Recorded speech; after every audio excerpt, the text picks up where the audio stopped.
जय टेकरी सरकार। Hello dear student, आप सभी का स्वागत है हमारे प्यारे से चैनल चैंपियन एकेडमी मैथ्स में। डियर स्टूडेंट, आज की वीडियो हम पढ़ेंगे डे कौन सा पढ़ेंगे 79 पढ़ेंगे, पार्ट 1 सीखेंगे प्रश्नावली 13.3 का प्रश्न। आज की वीडियो में सीखेंगे हम छोटा वाला। ये मोस्ट इंपोर्टेंट क्वेश्चन चलना है जो बोर्ड एग्जाम में आने के चांस हैं। और डियर स्टूडेंट, अगर आप सभी ने मेरी वीडियो डे 1 से लेके डे 78 तक मेरी वीडियो नहीं देखी हो तो मैं आप सभी के लिए डिस्क्रिप्शन में प्ले लिस्ट की लिंक दे दूंगा। अगर आप प्ले लिस्ट की लिंक पर क्लिक करते हो तो वहां से डे 1 से लेके डे 78 तक सिंपल मेरी वीडियो ओपन हो जाएंगी, वहां से कंटिन्यू मेरी वीडियो को आप देख सकते हो। आज का टॉपिक करते हैं अपन स्टार्ट। देखिए डियर स्टूडेंट, कैसे करेंगे, ध्यान से क्वेश्चन आप पढ़ना। देखिए, एक स्थानीय टेलीफोन निर्देशिका से 100 कुलनाम सरनेम है। 100 कितने हैं कुलनाम सरनेम है लिए गए। जी कुल नामों की संख्या है, इनको जोड़ें, कितने संख्या दे रखी है 100 संख्या दे रखी है। उनमें प्रयुक्त अंग्रेजी वर्णमाला के अक्षरों की संख्या है। उनमें अंग्रेजी हैं, उनमें अक्षरों की क्या है संख्या है। निम्नलिखित बारंबारता बंटन प्राप्त हुआ, यानी आपको अक्षरों की संख्या बांटी रखी है, कुल नामों की संख्या आपको दे रखी है। आपको कुल नामों में माध्यक अक्षरों की संख्या ज्ञात कीजिए। आपको अक्षरों की संख्या दे रखी है, कुल नामों की संख्या दे रखी है। आपको इनमें कुल नामों जो भी कुल नाम अक्षरों की संख्या है, इससे आपको माध्यक ज्ञात करना है। कौन ज्ञात करना है? माध्यक। केवल आपको इससे मतलब है जो बॉक्स दे रखा है इन नाम को संख्या से मतलब है, और जो विधि ज्ञात कर रहा है उससे मतलब है। 13.1 में सभी क्वेश्चन माध्यक के सीखे थे, 13.2 में सभी क्वेश्चन बहुलक के सीखे थे, और 13.3 क्वेश्चन सब किसके सीखेंगे? माध्यक के क्वेश्चन अपन सीखेंगे। तो हम कौन ज्ञात करेंगे? इसमें माध्यक हम ज्ञात करेंगे। तो आप पहले कौन लिखोगे? दिया है लिखोगे। कौन लिखोगे? ऊपर दिया है। फिर आपको सारणी बनाना पड़ेगी, एक सारणी बनाना पड़ेगी। सारणी में क्या होता है, पहला वाला बिल्कुल अपने देख के बनाया है, दूसरा वाला बॉक्स देख के बनाया है, तीसरा वाला बॉक्स अपन को बनाना पड़ता है। तीसरे वाले बॉक्स का नाम होता है संचयी बारंबारता CF। और यहां आपको लाइन याद भी करनी पड़ती है। अब लाइन याद क्यों करना पड़ेगी? क्योंकि आपको बताऊंगा लाइन क्यों याद करना पड़ेगी। इसका रीजन ये है, पहले आप लाइन लिखोगे कि हम जानते हैं कि, क्या लाइन लिखोगे आप? हम जानते हैं कि, तो अब माध्यक याद कर रहे हैं तो माध्यक का आपको सूत्र पता होगा। माध्यक बराबर, माध्यक का सूत्र होता है L+N/2 माइनस का CF बटे में कौन होता है? F इंटू में कौन होता है? H। जी माध्यक का सूत्र होता है। अब मुझे एक बार बताओ, आपको L का मान पता है क्या? नहीं पता। N/2 का मान पता है क्या? नहीं पता। CF का मान पता है क्या? नहीं पता। F का मान पता है क्या? नहीं पता। H का मान पता है कि नहीं पता। आपने सूत्र तो लगा दिया, अब आपको L का मान, N/2 का मान, CF का मान, F का H का मान नहीं पता है, तो आप सूत्र में संख्या कैसे रखोगे, वो कैसे आपका आंसर आएगा? इसलिए सबसे पहले हमें L का मान, N/2 का मान, CF का मान, F का मान, H का मान निकालना होगा। इसलिए आपको लाइन याद भी करना पड़ेगी। लाइन में टाइपिंग करवा दी है, अगर मैं प्रॉपर लाइन लिखता तो भी यही लाइन लिखता, पर उससे लॉन्ग वीडियो बन जाती। तो मैंने कोशिश ये करी है कि लाइन में टाइपिंग करवा दी, अपनी शॉर्ट वीडियो बन जाएगी, काफी टाइम आपको बचेगा, पर आपको लाइन याद करना पड़ेगी।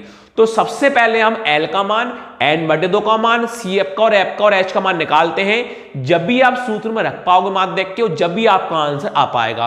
तो सबसे पहले हम देखेंगे लाइन कैसे याद करना है और मान हम कैसे निकालेंगे। देखिए, अब पहला वाला बॉक्स बिल्कुल बना हुआ आएगा, दूसरा वाला बॉक्स बना हुआ आएगा, तीसरे वाले बॉक्स का नाम है संचयी बारंबारता। अब संचयी बारंबारता कैसे निकालेंगे, ध्यान से आप देखना। देखिए, संचयी बारंबारता कैसे निकालते हैं, देखो। अब क्रॉस में प्लस करते हैं, किसमें प्लस करते हैं? क्रॉस में। क्रॉस में क्या, ध्यान से देखना। पहले 6 लिखा है, 6 का कौन लिख दो आप? 6। पहले कौन लिखा है? 6। 6 का कौन लिख दो? 6। अब क्रॉस में प्लस करना, देखो 6 में 30 को जोड़ना है, 6 में 30 को जोड़ना है, 6 + 30 कितना होता है? 36। अब 36 में 40 को प्लस करना है, 36 + 40 कितना होता है? 76 होता है। अब 76 में 16 को जोड़ना है, 76 + 16 कितना होगा अपने पास? 92 होगा। अब 92 में 4 को जोड़ना है, 92 + 4 कितना होगा? 96 होगा। अब 96 में 4 को जोड़ना है, 96 + 4 कितना होगा? 100 होगा। तो आपने करा क्या है? क्रॉस से प्लस कर दिया। कैसे? ध्यान से देखना। पहले 6 का कौन था? 6। 6 plus 30 36, 36 plus 40 76, 76 plus 16 92, 92 plus 4 96, 96 plus 4 कितना होगा 100 होगा। आपने क्रॉस में प्लस कर लिया। अब क्या होगा, जो भी लास्ट संख्या आती है, जो भी लास्ट संख्या आती है उसको माना जाता है एन। क्या माना जाता है? एन। लास्ट संख्या हमारे पास कौन है? 100 है। तो अब कौन लिख दोगे? अब एन बराबर 100। कौन लिख दोगे? अब एन बराबर 100। तो एन वाला कौन लिख दोगे आप? 100। कौन लिख दोगे यहां से? 100। तो सूत्र होता है n बटे 2। सूत्र क्या होता है आगे? n बटे 2। n का मान कौन है? 100। n का मान कौन है? 100। तो n क्या कौन लिख दोगे आप? 100। बटे में कौन है? 2 है। 2 से काटो, 2 पंजे कितना होगा? 10 और 0 का 0। तो आपके पास यहां से कौन आया? 50 आया। कौन आया? 50। अब ध्यान से देखना करना क्या है। अब आपको यह देखना है, सबसे पहले तो अपन ने करा क्या था? क्रॉस से प्लस करा, लास्ट संख्या को अपन ने माना 100, n कौन लिखा? 100। सूत्र होता है n बटे 2। n का मान कौन देख के लिखा? 100। बटे में कौन है? 2। 2 से को काटा, 100 से कितना है? 50। अब जो आपके पास 50 आया है, अब आप ये चेक करिए, जो 50 आया है किन किन दो संख्याओं के बीच 50 आता है। जो आपके पास 50 आया है, अब ये चेक करना है किन दो संख्याओं के बीच 50 आया है। तो 50 किन के बीच में आया है? इन दोनों बीच में आया है। जो अपने पास 50 आया है वो किन दो संख्या बीच में आएगा? 36 और 76 के बीच में 50 आएगा। कि और कहीं 50 आ सकता है कि नहीं? 50 जो आएगा वो किन दो नंबर के बीच में आएगा? 36 और 76 के ही बीच में कौन आएगा? 50 आएगा। अब ध्यान से देखना, 36 और 76 के बीच में कौन आता है? 50 आता है। अब जो ऊपर वाला होता है ये आपको लिखना नहीं है, आपको यहां लिखना है। ये केवल समझाने के लिए बॉक्स को मैं फिल कर दूंगा बस। अब 36 और 76 के बीच में कौन है? 50। अब जो ऊपर वाला हुआ 36 76, जो भी ऊपर वाला वो किसका मान होगा? CF का मान होगा। ऊपर वाला किसका मान होगा? CF का। ऊपर वाला किसका मान होगा? CF के। ऊपर वाला मान किसका होगा? CF के। और नीचे के सामने वाला, नीचे के सामने वाला, नीचे के सामने वाला किसका मान होगा? F का। नीचे के सामने वाला किसका मान होगा? F का। नीचे के सामने वाला किसका मान होगा? F के। F के आगे वाला किसका मान होगा? L का। F के आगे वाला किसका मान होगा? L का। F के आगे वाला किसका मान होगा? L का। H का मान कहां से आएगा? जो L का मान आया है, जो भी अपने पास मान आया है, पिछले वाले में से अगला वाला माइनस कर दो। H का मान कहां से आता है? जो भी अंतर आता है ना, जो भी अंतर आता है वो माइनस कर दो। पिछले वाले में से अगला वाला माइनस कर दो। 10 में से 7 को माइनस कर दो। 10 माइनस 7 कौन होगा? 3। वो किसका मान होगा? H का मान होगा। किसका मान होगा? H का मान होगा। और जो भी 7 और 10 है जी होता प्रच्छन अंतराल। जो भी 7 और 10 आए क्या होगा? प्रच्छन अंतराल। तो अब कैसे लिखोगे? ये प्रच्छन अंतराल 7 और 10 है। कौन है? 7 और 10। तो 7 से 10 में आता है। तब निम्न सीमा L, निम्न सीमा L, L का मान कौन दिख रहा है? आगे वाला 7। L का मान कौन है अपने पास? 7। माध्यक वर्ग, जो प्रच्छन अंतराल है वही क्या होता है? माध्यक वर्ग। तो माध्यक वर्ग 7 से कौन है? 10। 7 से कौन है? 10 के ठीक पहले वर्ग की संख्या बराबर था CF। CF का मान कौन आया है? 36। तो CF का मान कौन लिख दोगे आप? 36। माध्यक वर्ग वही कौन है? 7 से लेके 10 की बारंबारता F। F का मान कौन आया? 40।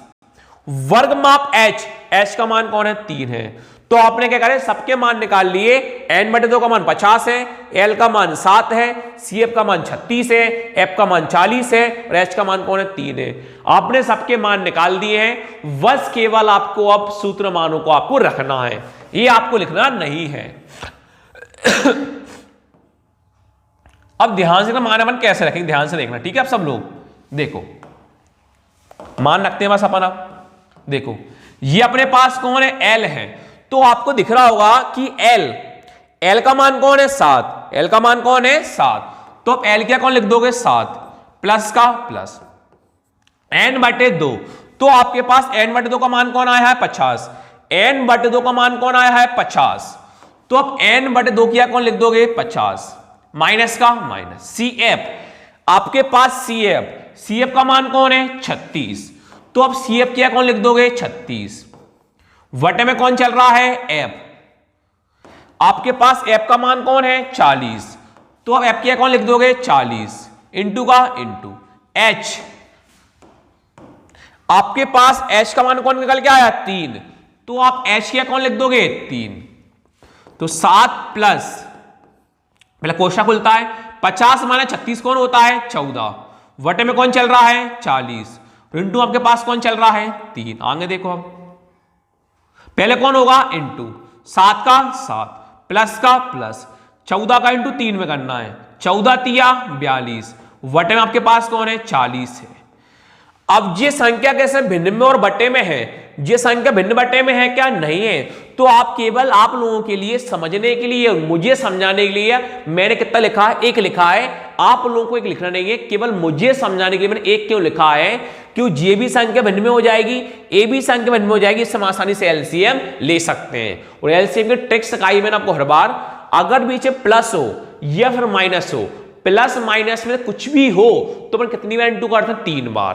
कैसे करेंगे ध्यान से देखिए, पहले इंटू करते हैं नीचे का अपन नीचे, 1 का इंटू 40 में करेंगे, 1 इंटू 40 कौन होता है 40। अब ऊपर का इंटू पर नीचे करेंगे, 7 का इंटू 40 में करेंगे, 7 इंटू 40 कौन होता है 280 प्लस का प्लस। अब नीचे का इंटू पर ऊपर करेंगे, 1 का इंटू 42 में करेंगे, 1 इंटू 42 कौन होता है 42 होता है। अब 280 42 को जोड़ना है, 280 प्लस 42 कितना होगा 322, बटे में आपके पास कौन चल रहा था 40। अब मैंने आपको माध्य बहुलक माध्य में एक चीज सिखाई थी, आपको यहां पर कुछ भी नहीं काटना है, हमेशा जब भी संख्या बटे में आती है हमेशा आपको भाग करके दर्शाना है उसी पेज के उसी आंसर पर। अगर आप संख्या नहीं काटोगे, भाग आप दर्शाओगे इसी पेज के इसी आंसर पे, तो प्रॉपर 4 में 4 नंबर मिलेंगे।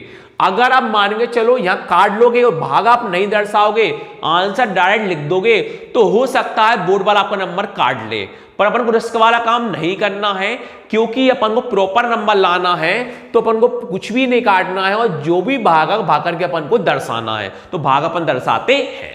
40 का किस में देंगे 322 में देंगे, करेंगे अपन 40 का किस में करेंगे 322 में। तो अब जानते हो 40 के बाद 322 से कम कौन आएगा 320 आएगा। कितनी बार में आएगा 8 बार में आएगा। कितनी बार में आएगा 8 बार में आएगा। इनको माइनस कर लेते हैं, 2 माइनस 0 2, 2 माइनस 0 कोई मतलब ही नहीं है, 3 माइनस 3 0 लिखने कोई मतलब ही नहीं है। अब हमारे पास संख्या क्या हुआ ये खत्म। अब 40 का 2 आता है क्या नहीं, तो अब यहां कौन लगाते हैं 0 और यहां कौन लगाते हैं पॉइंट यानी दशमलव। अब 40 के बारे में 20 आता है क्या नहीं आता, 40 का 20 नहीं आता है, तो यहां पर एक कौन लगाते हैं 0 लगाना पड़ता है, यहां कौन लगाना पड़ता है 0, और 0 तो यहां लगाएंगे। अब संख्या अभी भी क्या होगा ये खत्म, तो अब दोबारा से कौन लगाओगे एक बार और 0, दोबारा से एक बार कौन लगाओगे आप 0। अब 40 का भाड़ा पड़ा 200 में, तो 40 के बाद 200 कितनी बार में आता है 5 बार में आता है, तो आपका आंसर 200 में 0 क्या होता है 200, तो आपका आंसर कौन कहलाएगा 8.05, कौन कहलाएगा 8.05। और आप कौन ज्ञात कर रहे थे कुल नामों में माध्यक अक्षरों की संख्या, कुल नामों में माध्यक, अतः कुल नामों माध्यक, कुल नामों में माध्यक, कुल नामों में माध्यक अक्षरों की संख्या, अक्षरों की संख्या, कुल नाम माध्यक अक्षरों की संख्या कितनी आई 8.05 है। कितनी है 8.05 है। वीडियो अच्छी लगे तो लाइक करना, शेयर करना, सब्सक्राइब करना। Thank you.